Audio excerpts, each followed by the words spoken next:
about fiat and how fiat affects everything.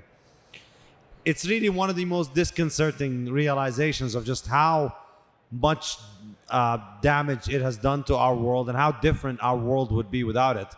And once you start thinking about that, it's just almost consuming. You keep thinking about what this means and what the implications are. And frankly, the implications are enormous.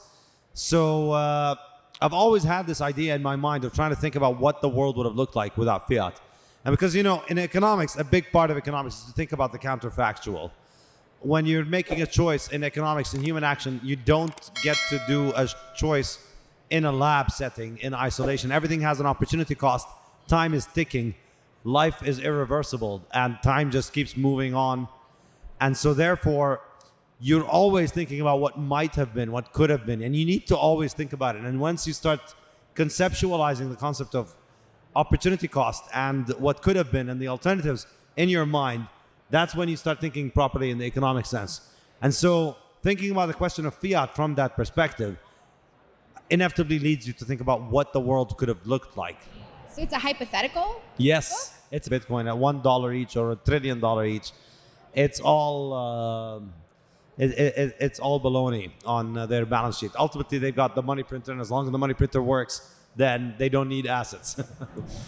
What is the biggest headwind facing Bitcoin right now? Because we do have a lot of positive momentum when it comes to the regulatory and the political forces, but we're still, I mean, some people are disappointed that we haven't hit like 200,000 and that the early majority is really not there. So what's preventing that for Bitcoin? Yeah, it's a good question. I don't really think there is any one particular thing that stands out as a headwind, because it's hard to identify a headwind on the fastest thing that has ever existed. We've never had any financial asset move as fast as Bitcoin has. So, you know, I think the question is, what are all the turbochargers that are pushing it so quickly? That's a more appropriate question. So, but on the other hand, you can kind of think, yeah, I mean, once you get into Bitcoin, once you get it, there's that immediate feeling that, oh shit, it was 12 to 18 months after the halving where the top happened. Well, what about the macro side? I mean, don't you think there's like a big print that's incoming because there's going to be enough tremors in the financial markets and the treasury market that they're going to have to come in and liquefy, and that's going to be great for Bitcoin? Maybe. But, you know, people have been saying that for corporations to come in so early.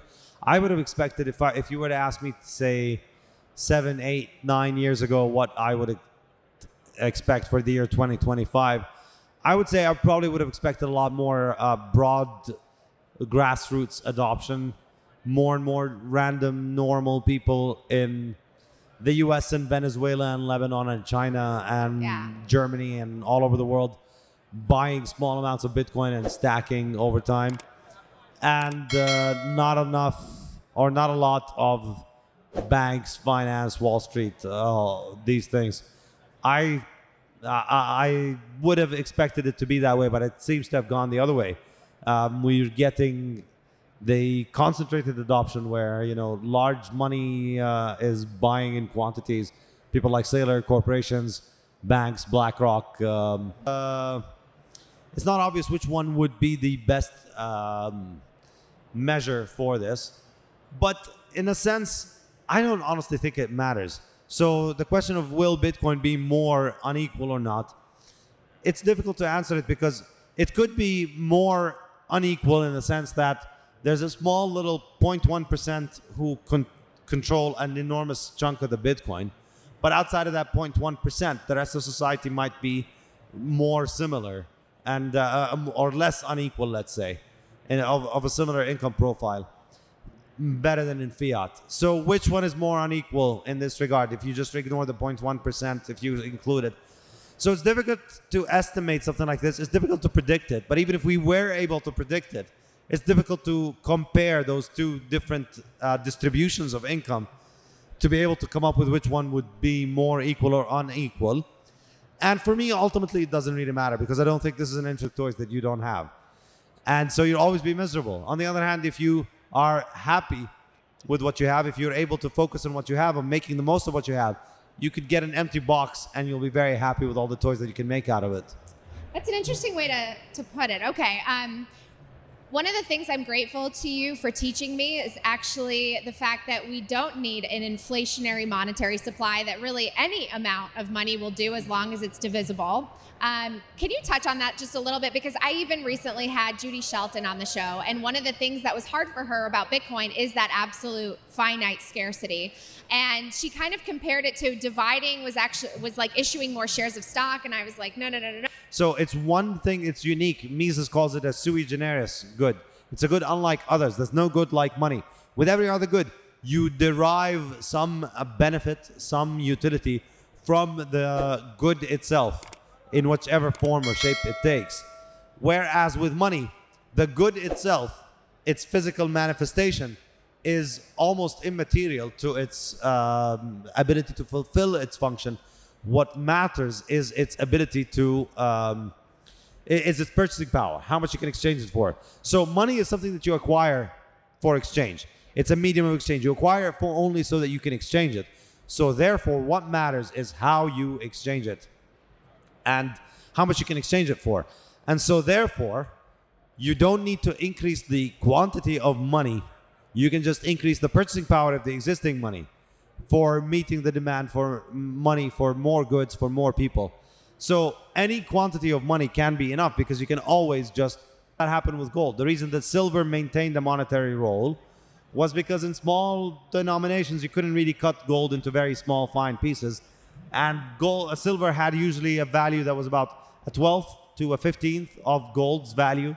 So it meant that you needed a 12th of the weight. So you could make easy denominations smaller, and you could easily see them and understand what they were.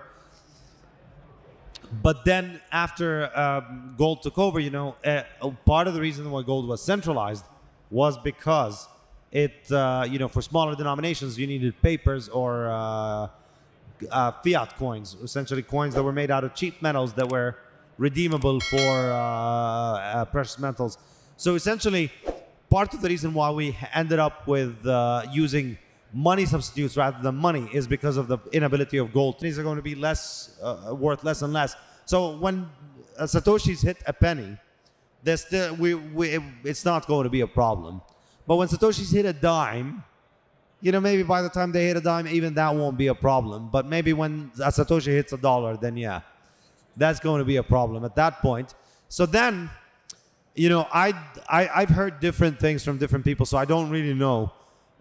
Some people say it's something that can be implemented on chain. It can be revised. Others say it can be implemented on second layer solutions that you can That's what I've read. add basically a decimal point and start adding more zeros.